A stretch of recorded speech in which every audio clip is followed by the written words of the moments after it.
अस्सलामुअलैकुम, मैं हूं शान मेडिसन इन्फॉर्मेशन।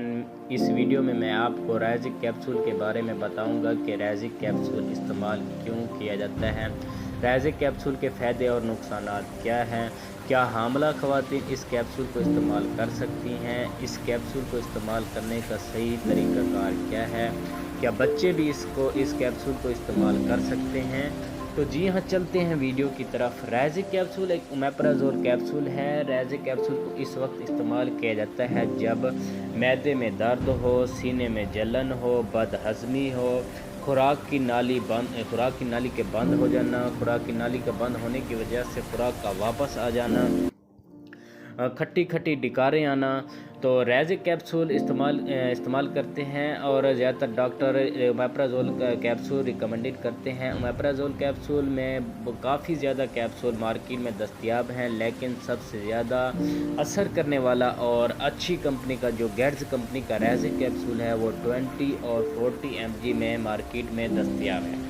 रैजिक कैप्सूल के बहुत ज़्यादा फ़ायदे हैं। ये मैदे को बहुत ज़्यादा फ़ायदा देता है और इसके कोई नुकसानात नहीं हैं। इस कैप्सूल को हामला ख़वातीन भी इस्तेमाल कर सकती हैं। हामला ख़वातीन को इस्तेमाल करने से कोई नुकसान नहीं होता। इस कैप्सूल को बच्चे इस्तेमाल नहीं कर सकते। बच्चों के लिए अलहदा इंस्टा साशे बनाए गए हैं जो कि 20 और 40 mg में मार्केट में दस्तयाब हैं।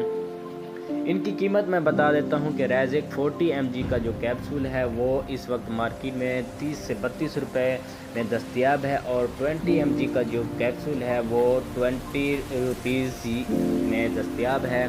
इस कैप्सूल को इस्तेमाल करने का सही तरीक़ाकार ये है कि इसको खाने से आधा घंटा पहले इस्तेमाल किया जाता है। इस कैप्सूल को ज़्यादातर सुबह नाश्ते से आधा घंटा पहले इस्तेमाल किया जाता है। इस कैप्सूल को निहरमा इस्तेमाल करने की वजह यह है कि ये मैदे में जाके बहुत ज़्यादा असर करता है। अगर मेरी ये वीडियो आपको अच्छी लगी हो तो इसको लाइक कीजिएगा और मेरे चैनल को सब्सक्राइब कीजिएगा। अल्लाह हाफिज़।